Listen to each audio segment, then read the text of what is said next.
नमस्कार, JBD live देख रहे हैं आप। मैं हूं आपके साथ हेमंत। उत्तर प्रदेश के मैनपुरी लोकसभा सीट पर उपचुनाव 5 दिसंबर को होना है। जैसे जैसे वोटिंग की तारीखें नजदीक आ रही हैं, बीजेपी और समाजवादी पार्टी में मुकाबला खड़ा होता नजर आता है। नेता एक दूसरे पर तलक बयानबाजियां कर रहे हैं और मैनपुरी के करहल में सीएम योगी आदित्यनाथ ने सैफई परिवार खासकर शिवपाल पर जमकर निशाना भी साधा। सीएम ने कहा कि चाचा की स्थिति पेंडुलम जैसी हो गई है, उन्हें कुर्सी तक नहीं मिली, हैंडल पर बैठना पड़ा था। यही नहीं, बातों बातों में योगी ने ये तक कह डाला कि कुछ लोग फुटबॉल बन गए, फुटबॉल बनने से बचना होगा। योगी ने आगे कहा, जीवन में पेंडुलम कभी नहीं बनना चाहिए, पेंडुलम का कोई लक्ष्य होता नहीं है। और खबर रामपुर से है, जहां पर बीजेपी प्रत्याशी आकाश सक्सेना के लिए वोट मांगने आए रामपुर डिप्टी सीएम केशव प्रसाद मौर्य का जनता ने स्वागत जमकर किया है। केशव प्रसाद ने समाजवादी पार्टी नेता आजम खान को बताया नौटंकीबाज। उन्होंने कहा कि आजम खान को अपने प्रत्याशी की हार का पता लग गया है, इसलिए अपना दर्द बयां कर जनता को गुमराह करने की कोशिश में वो लगे हुए हैं।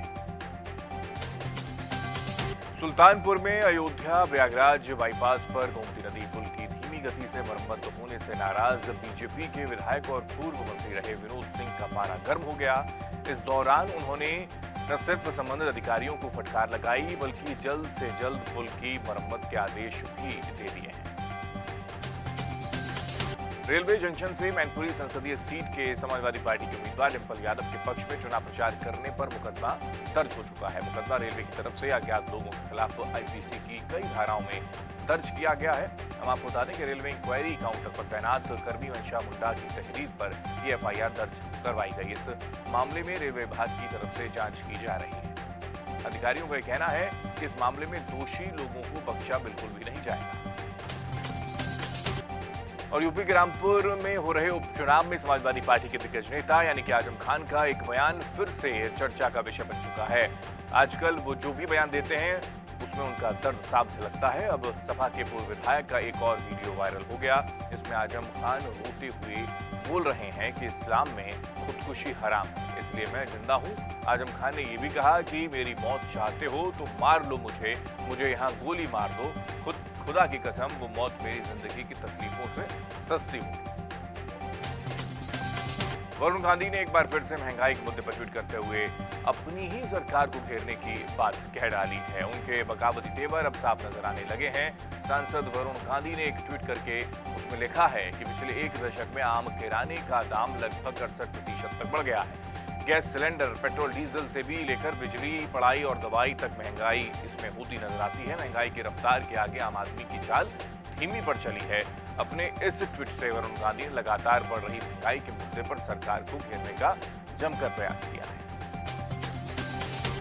और सोशल मीडिया पर 14 सेकंड का एक वीडियो जमकर वायरल हो रहा है, जिसमें 4 पुलिसकर्मी नजर आ रहे हैं और एक युवक को पकड़ रखा है उन लोगों ने। इसी दौरान युवक की ओर से अपने हाथों से कुछ सामान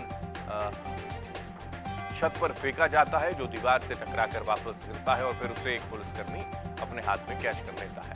इसके बाद से ही 3 पुलिसकर्मी युवक के साथ बुरी तरीके से मारपीट करते हुए नजर आते हैं और गन्ने के खेत की ओर ले जाते दिखाई देते हैं।